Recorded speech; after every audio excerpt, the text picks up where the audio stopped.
A lot of people right now are getting foreclosed on by their homeowners association. Why is this phenomenon happening, and what can people do to help themselves or protect themselves? Well, yeah, that's one of the main questions I get. A lot of people around here live in homeowners associations or communities, and you want to make sure you take care of your HOAs.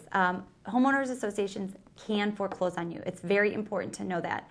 So if you're behind in your mortgage, chances are, and I don't want to, obviously everybody's different, but you may be behind in your homeowners. It's very important to work with your homeowners association because they can and will foreclose on you.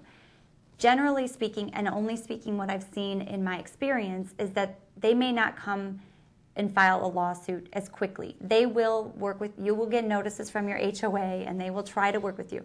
Yep. They may not file a complaint as quickly as a lender may, but they will come quickly once they do. Yes.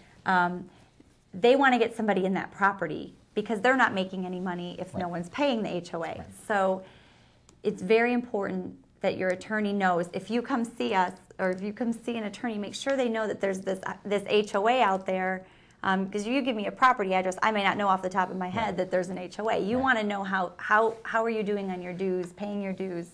Right. Where have they filed a lawsuit against you? Important. Again, make sure your attorney will look up that information when you meet with them to make sure that there's not this other lawsuit or lien out there by the HOA. I mean, when I started my practice 15, 16 years ago, these things were unheard of. No one ever heard of a deficiency judgment because property values kind of always escalated. So when a house was sold at a foreclosure sale, which was extremely rare that somebody actually made it that far, because usually you could sell your house before the foreclosure sale and still make a profit, take the money and go. So now that the deficiency judgments, you got a lot of people running around saying, oh my God, and there's a lot of bad information on the internet. Nothing personal, folks. I looked at it and I was horrified with what I saw.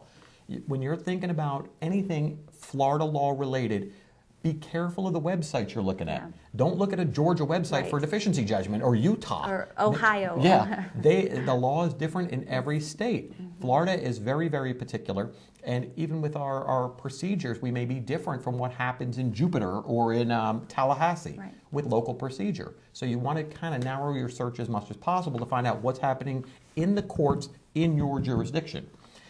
With the HOAs, it's a little bit different because over the course of time, I mean, 4 years ago, very rarely did you see a foreclosure by an HOA. Now they're all over the place. I saw one just this past week where it was for $2,000. They were foreclosing on somebody. And you're like, why would they do that? They can take ownership, but they're taking ownership subject to the first and second mortgage. All they're trying to do is get ownership so they can put a renter in there and get their money back. My advice to my clients always is pay the HOA or work out a deal with them because they can make your life a living hell. And it's not worth it. If you want to save this property, you can do it, but you're not going to do it without the HOA. You're going to have to do something to get them back on your side or in your good graces because they just want to get paid. And you want to make your neighbors happy. Yeah, then the neighbors aren't going to be ticked off at you either.